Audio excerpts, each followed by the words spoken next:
Guys, এটা কিসের parcel? এটার মধ্যে কি আছে পারলে বলো। তো আমার অ্যানিভার্সারি ছিল মে মাসের লাস্টের দিকে। তো অ্যানিভার্সারি উপলক্ষে আমাকে আমার হাজব্যান্ড একটা গিফট করছে।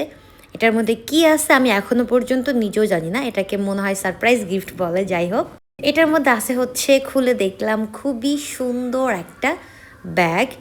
এটা নাকি অনেক ভালো ব্যাগ, বলতেছে এটা অনেক প্রিমিয়াম কোয়ালিটির ব্যাগ তোমাকে গিফট করছি আমি।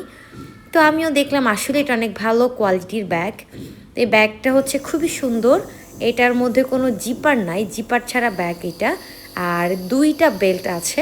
তো দেখতেই পাচ্ছ একদম ব্রাউন কালারের ব্যাগ। এই শেপের একটা ব্যাগ আমার কাছে অলরেডি আছে, কিন্তু এক্স্যাক্টলি এই ব্যাগটা নাই। তো ব্যাগটা অনেক সুন্দর হয়েছে, থ্যাংক ইউ এত সুন্দর একটা ব্যাগ গিফট করার জন্য। নর্মালি সারপ্রাইজ গিফট আমার এত বেশি পছন্দ না, কিন্তু এই ব্যাগটা আমার খুব ভালো লাগছে।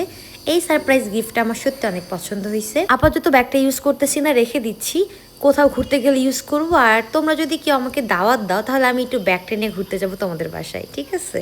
এখন আমাকে দাওয়াত দাও সবাই।